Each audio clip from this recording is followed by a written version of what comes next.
तो साइप्रस में पीएम मोदी के दौरे के बाद अब तुर्की के एक और दुश्मन देश ग्रीस के अंदर भारत की वायुसेना अध्यक्ष पहुंचे हैं, जिसको लेकर ग्रीस मीडिया की तरफ से बड़े दावे किए गए। साथ ही तुर्की इस दौरे को लेकर काफ़ी चिंतित है, क्योंकि ग्रीस कई भारतीय हथियारों में इंटरेस्ट शो कर रहा है।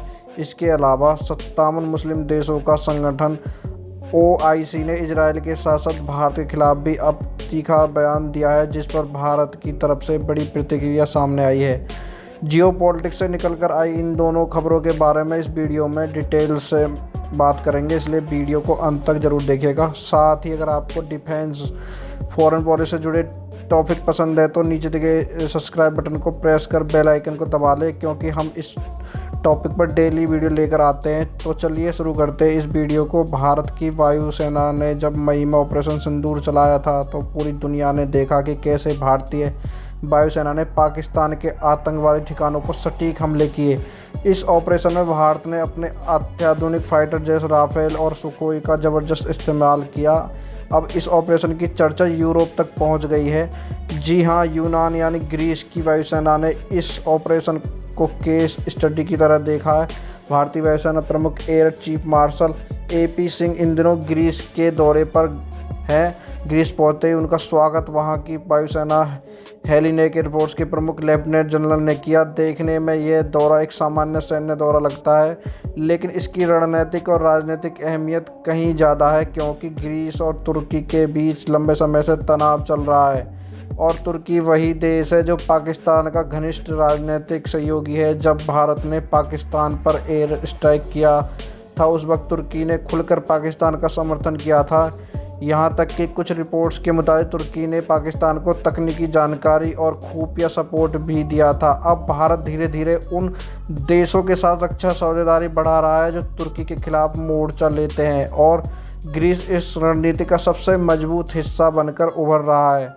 ग्रीस ने भारत से खास तौर पर ऑपरेशन सिंदूर का रणनीतिक डाटा और टेक्निकल जानकारी मांगी है। ग्रीस को जानना है कि कैसे भारत ने अपने फाइटर जेट राफेल और सुखोई की मदद से इतने सटीक हमले किए। इससे साफ है कि भारत ने अपनी रक्षा रणनीति में आक्रामक सोच अपनाई है। अब हम सिर्फ जवाब नहीं देते बल्कि समय रहते रणनीति बनाते। भारत और ग्रीस पहले से ही सैन्य अभ्यासों में हिस्सा लेते आए हैं। इनिकोर्स 23 और आने वाले इनिकोर्स 25 इसका उदाहरण है। इसके अलावा तरंग शक्ति नाम का संयुक्त सैन्य अभ्यास भी हो चुका है, लेकिन इस बार एयरफोर्स चीफ का दौरा इसलिए खास है क्योंकि इसमें रणनीतिक सहयोग को अगले स्तर पर ले जाने की बात हो रही है। एयर चीफ एपी सिंह को ग्रीस की वायुसेना के ऑपरेशन ट्रेनिंग और मिशन की पूरी जानकारी दी गई। इसके अलावा दोनों देशों के बीच ट्रेनिंग और कोऑपरेशन बढ़ाने पर चर्चा हुई। उनका दौरा डेक्लिया एयरवेस और हवाई फाइटर विंग तक जाएगा, जहां भारतीय प्रतिमंडल को ग्रीस की एयरफोर्स की क्षमताओं का पूरा अवलोकन कराया जाएगा। भारतीय वायुसेना के द्वारा बताया जाएगा कि भारत किस तरह से तुर्की का सामना कर सकता है। इसके अलावा पिन पॉइंट एक्यूरेसी के साथ भारत किस तरह से अपने मिसाइल से स्ट्रेटेजिक ठिकानों को पाकिस्तान के अंदर ख़त्म किया था और किस तरह से ग्रीस ऐसा कर सकता है। इतना ही नहीं, ग्रीस भारतीय हथियारों में अपना इंटरेस्ट पहले ही शो कर चुका है। उसको भारत से कई मिसाइल चाहिए। आपको बता दें, भारत और ग्रीस दोनों की वायुसेना राफेल फाइटर जेट का इस्तेमाल करती है, और आज यह खबर निकलकर सामने आई है कि भारत अगले साल तक राफेल फाइटर जेट में अस्त्र मिसाइल को इंटीग्रेट कर लेगा। ऑलरेडी फ्रांस की तरफ से राफेल फाइटर जेट में भारतीय मिसाइल को लगाने के लिए अलग अलग कर दिया गया है। ग्रीस सिर्फ अस्त्र मिसाइल में इंटरेस्ट नहीं दिखा रहा, ग्रीस को भारत की ब्रह्मोस मिसाइल में भी अच्छा खासा इंटरेस्ट है। वही ऑपरेशन सिंदूर के दौरान जिस तरह से भारत के डिफेंस सिस्टम ने तुर्की के सभी ड्रोन को नाकाम साबित किया है, जो कि आर्मेनिया अजरबैजान की लड़ाई में, रूस यूक्रेन की लड़ाई में काफ़ी सुर्खियां बटोर चुके थे। ऐसे में ग्रीस आने वाले समय में भारत से डिफेंस सिस्टम की भी मांग कर सकता है। साथ ही इसके द्वारा इस ऑपरेशन की जानकारी इसलिए ली जा रही है जिससे कल को तुर्की के खतरे को ग्रीस आसानी से काउंटर कर सके। आपको बता दें, भारतीय मीडिया में तो ग्रीस के बारे में इतनी चर्चा नहीं होती, लेकिन ग्रीस की मीडिया भारत को लेकर काफ़ी बातें करती है और अपने लिए एक अच्छा मित्र देश के रूप में भारत को ग्रीस देख रहा है।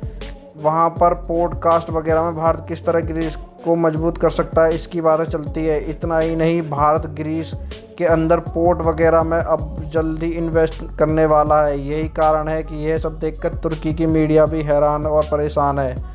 तुर्की लगातार भारत विरोधी आवाज़ों को एक मंच बन चुका है, चाहे वो यूनाइटेड नेशन में पाकिस्तान का साथ देना हो या फिर कश्मीर मुद्दे पर भारत को घेरने की कोशिश। तुर्की हर बार पाकिस्तान के साथ खड़ा दिखा है।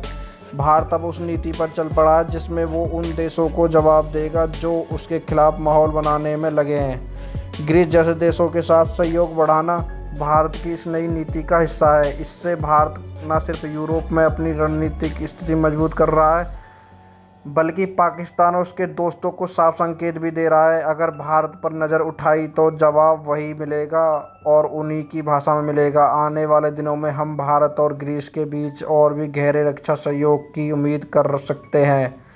यह सहयोग तुर्की जैसे देशों के लिए एक कड़ा संदेश है। भारत अब चुप नहीं बैठेगा। वहीं दोस्तों, आपके हिसाब से क्या भारत को अपने मित्र देशों और ग्रीस जैसे देशों को ऑपरेशन सिंदूर की तकनीकी जानकारी और खुफिया रिपोर्ट को शेयर करना चाहिए या फिर नहीं?